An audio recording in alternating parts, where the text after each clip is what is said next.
Even if you're not a student, we learn new things all the time, whether it's a new skill or expanding our knowledge. When it comes to learning, everyone has their own methods that are effective for them. Some people prefer to study alone, some in groups, some break their study sessions into small pieces, and some just dive into a long study session for hours. However, there are some techniques that usually work for the majority of us. In this video, I'll cover 5 learning tips that you may not have thought of. At the end of the video, I'll share an extra hack for memorizing, so make sure to watch till the end. First of all, the reason you start learning something is the main key for effective learning. If you learn something for reasons like pressure from someone else or the society, or to follow someone's expectations, the fuel of your willpower will end very quickly. But if you want to learn something because it interests you, you will learn much better. When we are really interested in something, our attitude helps us learning, we are curious and motivated. In many cases, we just follow something we love doing and learn all the things we need along the way and through experience.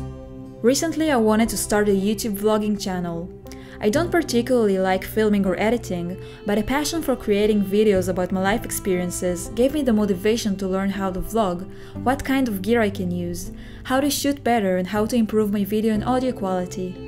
If I didn't have this purpose of creating vlogging videos, there's no way I would have learned all of this, it would be too boring. But because I have a good reason, it doesn't seem boring. I know I can use the things I learn in order to create better video blogs. Every subject contains so many details and you can learn a single subject endlessly. There will always be more details and little improvements to learn, therefore it is important to understand what you're exactly looking for, what you want to learn and why.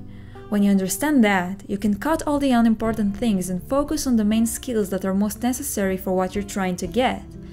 I know it sounds not that clear, so I'll give you some examples. Let's say you want to learn to play piano. There are endless amount of things you can learn about it. Music theory, the history of the music, melodics, and so on.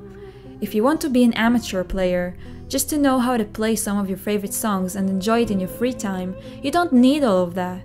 You can focus on the actual playing skills, and later on, if you'd like to, you can enrich your knowledge and learn more deeply. But if you start with all the less important information, it can be exhausting. You won't make enough progress and you may quit before you've even started. If we go back to the vlogging example, I can learn endlessly how to be a better filmmaker, but I don't want to. It's not that necessary for my goal. I'm fine with some basic skills and I can always improve in the future or hire someone else to film and edit for me. Become a teacher. If you can't explain it simply, you don't understand it well enough. Albert Einstein. In my first year at university, I remember that right before the exam season I was able to catch up and learn all the things I did not understand about the algebra course, or so I thought. I felt like I really understand most of the things and that I'm prepared for the exam. One day my friend called me and asked some questions she wanted me to help her with. I found out that I haven't really understood as good as I thought, but it was a wake-up call to go and learn more deeply. So when you learn something new, try to teach someone else or just explain it to yourself as if you're teaching someone, and you will notice some points you need to work on. Then you can improve and fill your knowledge gaps. You don't need to become an expert or have a lot of knowledge, but only to become good enough to teach the things you do know. It's not enough to learn something new because you might forget it after a while. You can overcome that with repetition, repetition, and more repetition. Whatever you want to learn, it will be much faster if you put more time into it and repeat what you've learned. You will be better at math if you solve many problems. You'll play the piano much better if you practice a lot.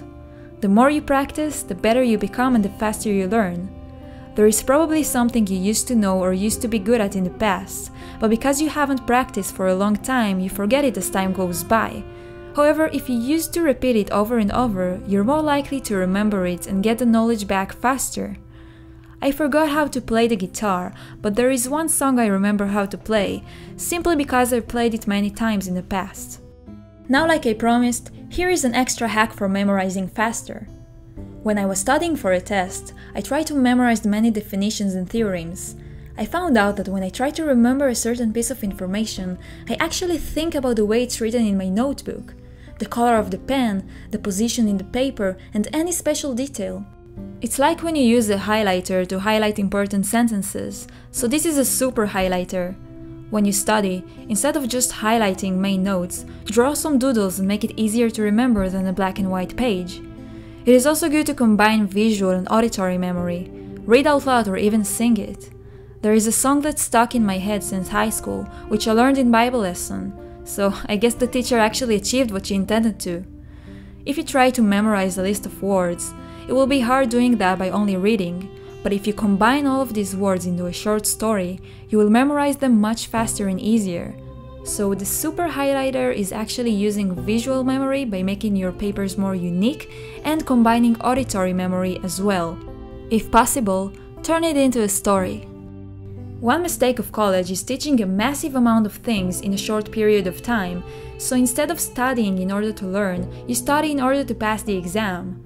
Learning takes time, so I think the focus should be more on learning deeper, not necessarily faster.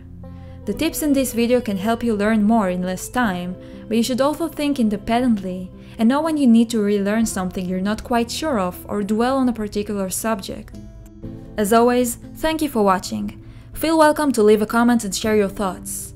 If you're not subscribed yet, hit that subscribe button and join Freedom Kingdom. Till next time!